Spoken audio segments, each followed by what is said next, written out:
Welcome back. Some Nelson Mandela Bay residents in the Eastern Cape say they've been battling blocked drains and sewage overflows for years. They say the problem has become so bad that sewage is flowing into their yards and homes, posing health risks. Newzroom Afrika's Sipa Kema reports. Sewage has been flowing into Leanne Jacobs' home for so long, it has become part of her daily life. She says that when repairs are made, sometimes weeks after being reported, the problem returns within days. 16, 17 years now. It's a long time. December, we can't eat properly. Children's getting sick. I can't get my grandchild was born. He can't even stay here by me.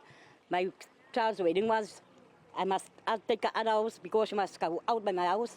There's nothing we can do. And I'm just sick.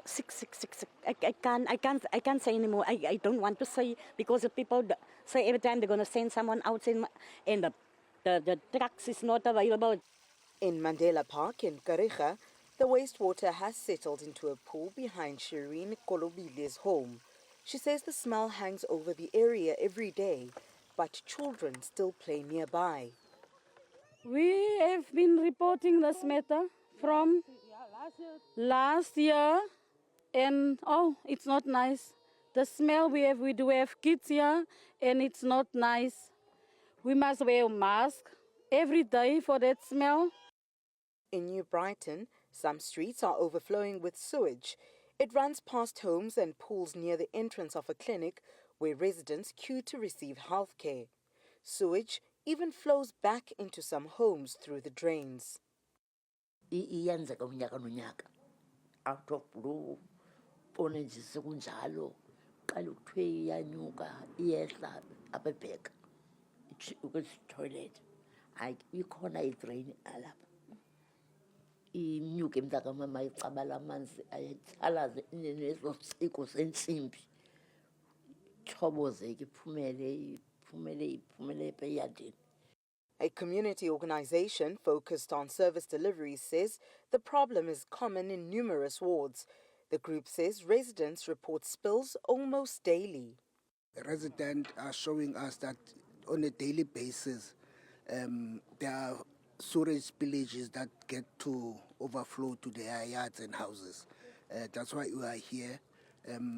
We've been here this week.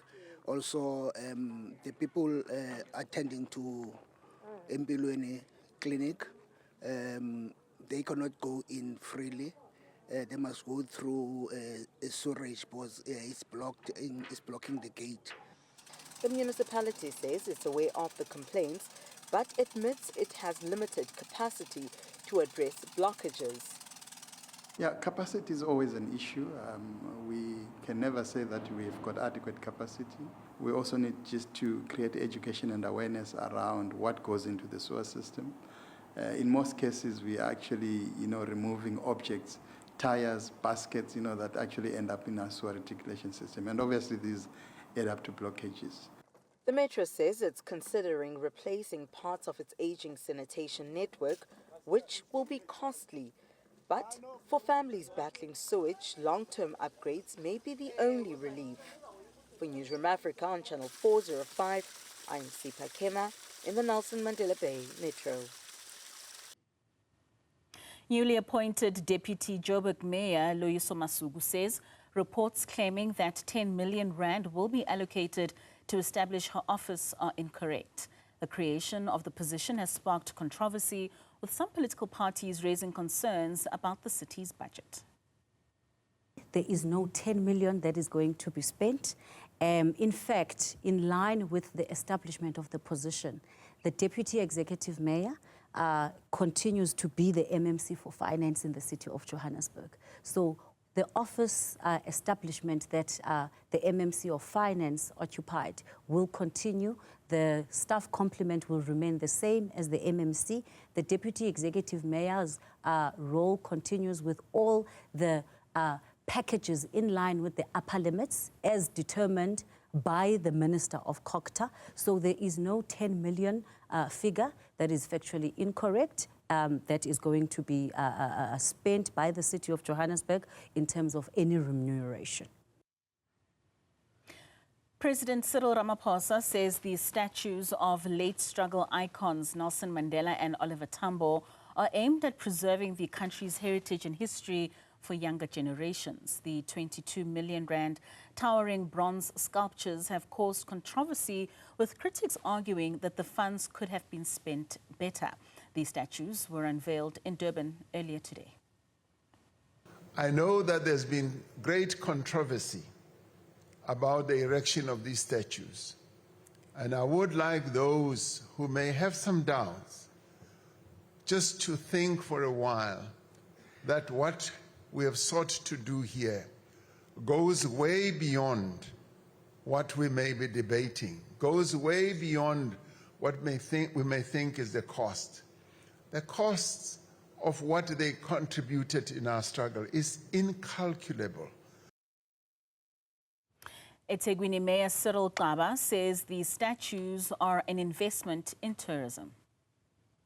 These are landmark statues, and that will surely help drive tourism in the city.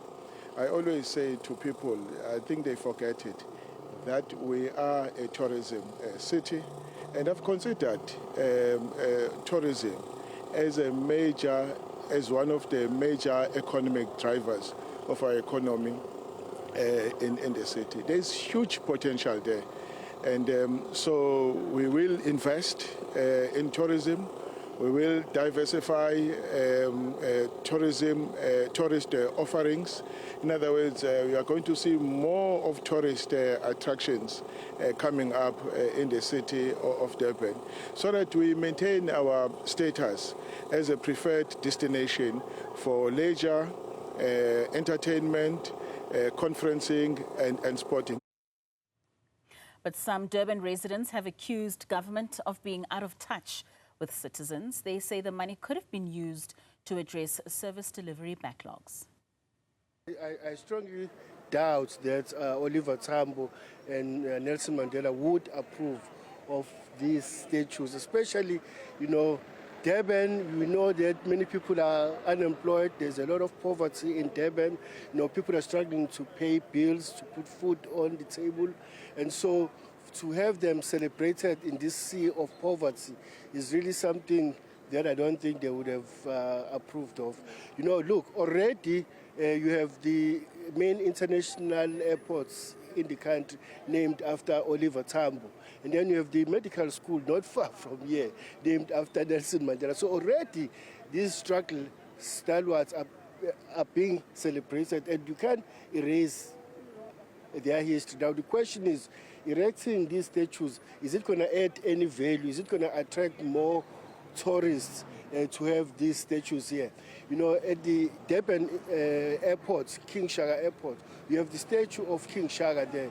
And if we can ask a question, how many people come to Durban just to come and look at the statue of King Shaka? And so similarly, the question is, how many people are going to come to Durban just because these two statues have been erected? Look, Durban has been called the playground of South Africa. Is this going to add value to that? That, for me, is the main question.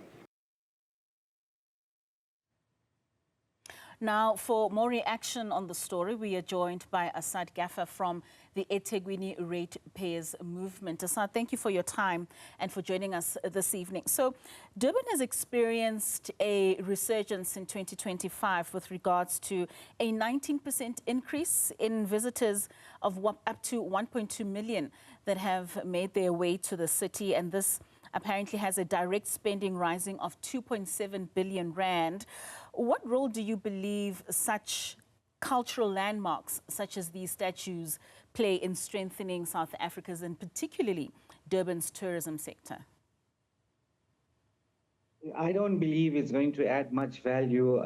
And you're quoting statistics in terms of the tourist numbers that have increased. That has nothing to do with Durban Promenade as such. It all has to do with sorting out some of the sewer leaks that were affecting the areas like Umhlanga and further north. And those areas were able to increase their booking over the holiday period. Remember, in the previous years, no one wanted to come to Durban because of the sewer and the all the sewer in the oceans per se. No one wanted to come on holiday in Durban. So this figure or this increase that they're quoting is not something that you can say, okay, based on this, we now therefore then need to spend additional 22 million rand on statues. That doesn't make sense. So you speak of this 22 million rand. I mean, it's 11 million rand per statue that were erected and now launched today. The mayor had previously said that these were privately raised funds. Do you think it makes any difference whether or not these were service delivery funds or funds that were retained from other players in terms of how these funds were spent? This is the first time I'm hearing that funds were raised privately. Initially, when we found out about this statues going up and we questioned it, the response that we got was this was already tabled, drafted, and accepted in the 2019 budget, and it's coming from the tourism sector of the budget. So now for the city to turn around and say, but no, it didn't come from ratepayer money or from the city coffers, it was raised privately, then he needs to show us the proof, because that's a conflicting report according to what we are hearing now. And do you believe that any of these heritage projects would in any way contribute towards economic growth that would eventually benefit residents? I mean, you say that these numbers in terms of what now has been a resurgence in Durban has been because of that which has been fixed, being infrastructure and some service delivery issues that were previously prevailing within the city. Do you think that in any way maybe this could even have a long-term effect that would have a positive impact on the residents of eThekwini? Look, I mean, it's ridiculous, to be honest with you. We've got major water leaks in eThekwini. 44 of the 111 wards do not have direct water in their taps. And the only means of obtaining water in eThekwini is through tankering services. So you're putting up statues in the hope of bringing in visitors.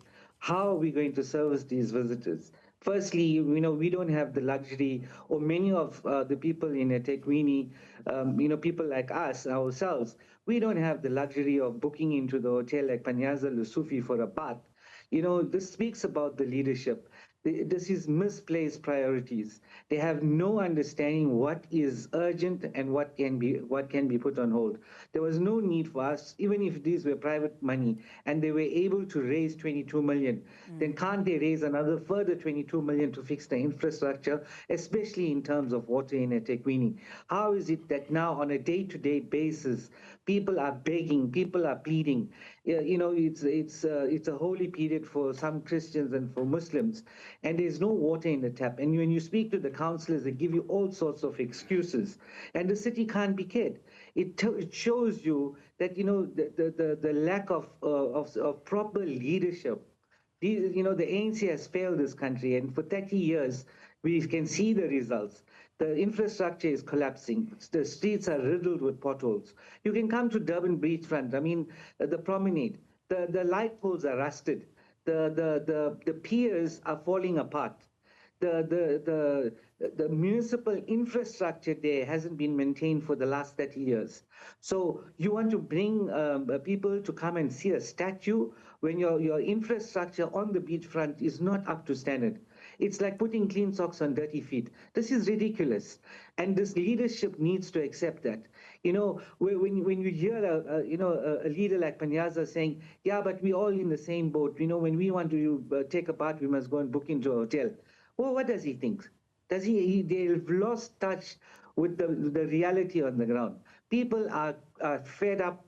People are absolutely ridiculous. Today at the unveiling of these statues, many people were present there, across all spectrums, political parties, etc., who were not happy with this, with the unveiling of the statues. We had an opportunity to speak to the speaker after the first unveiling of the Oliver Tambo, and he came and he acknowledged and he said, "We hear you, and we are putting plans in place." But why did you go ahead with such an extravagance? I mean, it's actually a disgrace to these two great leaders of South Africa. I can tell you this much, and knowing our history, that they would not be happy with this situation, spending so much of money on a statue when the people on the ground are suffering. That's not what we fought for. That's not what this leadership, struggled so hard to break. And for this leadership now, who claim to be the ANC, are doing the total opposite of what these great leaders stood for. It's not right. It's really not right.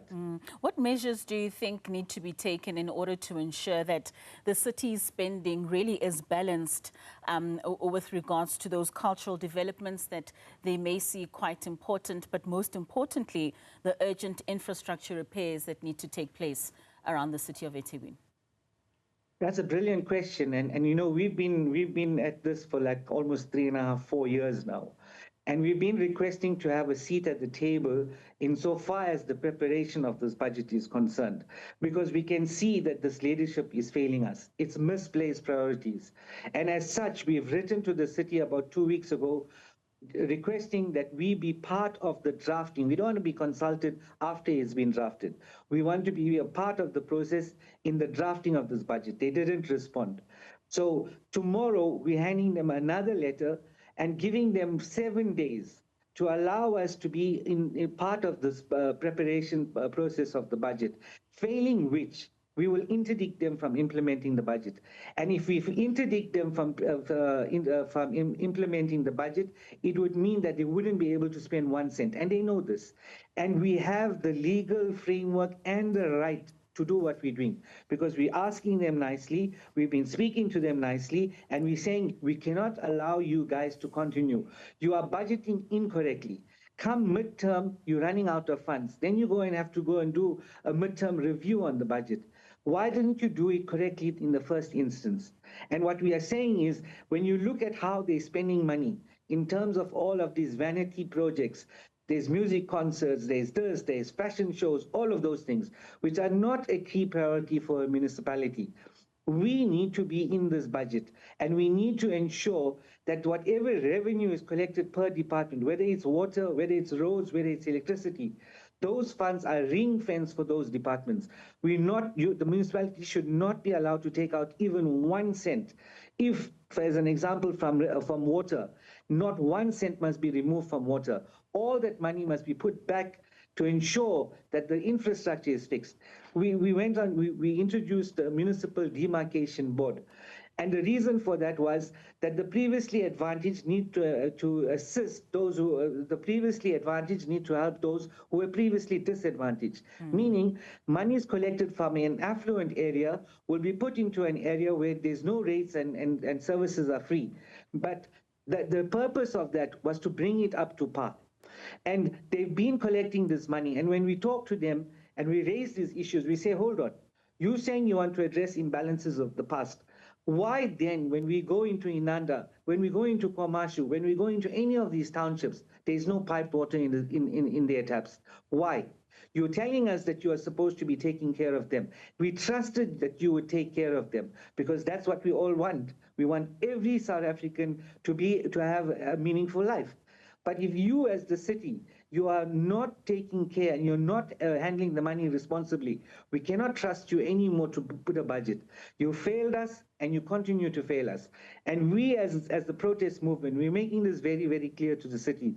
We've written to them, letters have been emailed, it will be hand-delivered tomorrow to the City Hall, demanding that they give us access, because it's in the Systems Act. It's part of our constitutional right as well, to be part as the public and especially an organization like ours, to be consulted and also to assist in the drafting of the budget. And when you look at the statues as an example, opposed the statue, the president met with the Durban Chamber of Commerce and Industry. And I'm speaking about this. They are having a direct meeting with the president. And the president is giving us a report to say, hey, everything is all well and good in eThekwini. We're now moving in the right direction. It is such an irresponsible statement to come from the president and be supported by the Durban Chamber of Commerce and Industry. People in Durban are losing jobs. Small businesses are closing, are going under. How can they then say that this economy is growing? Who are they fooling? If they are saying that the economy is growing, it's probably only growing for them. It's not growing for the majority of the businesses in Durban. And in order for us to improve services, we need revenue. And the only way we can generate additional revenue for the city is if all businesses work. And if all businesses work and all businesses are successful, we will create more jobs. And which means that the city will have more money to fix infrastructure, to build houses. It's simple ABCs. This is not rocket science. But it would seem that because we have this kind of leadership in eThekwini, it's like beyond them. They can't understand the simple things to get the city functioning. It's like ostriches' heads in the sand. They want to believe everything is fine, but the reality is it's not. When you look at the cash flow that the city has, it's problematic. And when you question them about it, they say, yeah, but these things happen. Some months it's low, some months it's high. This is how you run a municipality. No, that's not how you run a municipality. You're supposed to budget, and your budget will give you an indication in terms of how much revenue you're supposed to collect for that month. Right. And it's also supposed to guide you in terms of how much you can spend for that month. It's like running a business. But if you're not taking this seriously, and it's not your money, you'll spend it how you want, and that's exactly what they're doing. And we're saying, no, enough. We have to ensure that we make a future for ourselves, our children, our family, our neighbors, our society, and our city. We can't be going on and speaking about the same things over and again. You can come now to eThekwini. I can show you there's raw sewer flowing in the streets in the township. How is it acceptable? How? It certainly Small can't children. Be. It's not acceptable. It's not acceptable. And we as the Ratepayers Association, we are saying, and again, we've said this before and we're saying it again. When you look at all the what's so-called previously advantaged areas, Westville, Bluff, Amslanga, etc., we can be thankful. To be honest with you, we can be thankful. But how can we be accepting of the fact that my neighbor in Chesterville is not having the same service as me? Why? Asad. And this ANC was the government that was supposed to ensure that they fix this, and they haven't. Well, it certainly is going to take a multiplicity of stakeholders to certainly stand up and ensure that our municipalities are run in the way that they should be. But thank you so much for your time and for joining us this evening. That's Asad Gaffar, who is the eThekwini Ratepayers Protest Movement Association, and he's representing them there, speaking with regards